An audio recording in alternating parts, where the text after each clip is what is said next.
Assalamualaikum warahmatullahi wabarakatuh.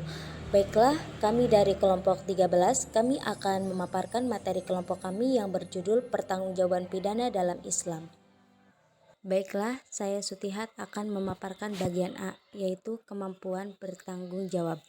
Pertanggungjawaban pidana dalam Islam syariat adalah membebankan seseorang dengan akibat perbuatan atau tidak adanya perbuatan yang dikerjakannya dengan kemauan sendiri, di mana orang tersebut mengetahui maksud dan akibat dari perbuatan atau unsur subjektif.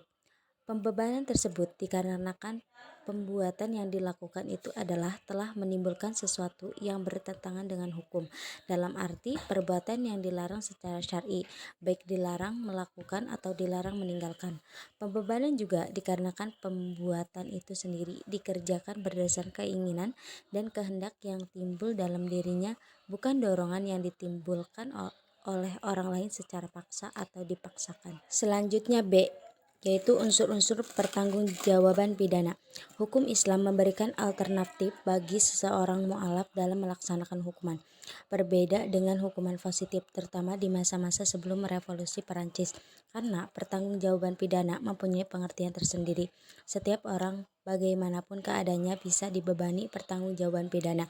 Apakah orang itu mempunyai kemauan sendiri atau tidak, dewasa atau belum dewasa, bahkan hewan ataupun benda yang bisa menimbulkan kerugian kepada pihak lain dapat dibebani pertanggungjawaban.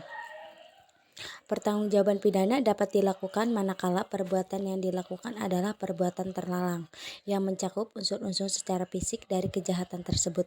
Tanpa unsur tersebut, pertanggungjawaban tidak dapat dilakukan karena pertanggungjawaban masyarakat dilakukannya suatu perbuatan yang dilarang undang-undang. Ya, langsung saja, saya Zidfadila Zaidan, NIM 2011300124, izin melanjutkan dari pemateri pertama. Langsung saja, dasar penghapusnya pidana atau yang disebut dengan alasan-alasan menghilangkan tindak pidana termuat dalam buku 1 KUHP. Di samping itu ada juga alasan penghapus tindak pidana di luar KUHP atau yang ada dalam masyarakat. Misalnya suatu perbuatan oleh suatu masyarakat tidak dianggap tindak pidana karena mempunyai alasan-alasan tersendiri yang secara hukum material juga tidak dianggap terlarang. Juga karena alasan pendidikan seorang orang tua menuntut anaknya untuk mengajarkan suatu kebaikan. Bisa saja orang tua tidak punya kesalahan sama sekali karena keliru dalam fakta. Mungkin cukup sekian dari saya. Billahi taufiq wal hidayah. Assalamualaikum.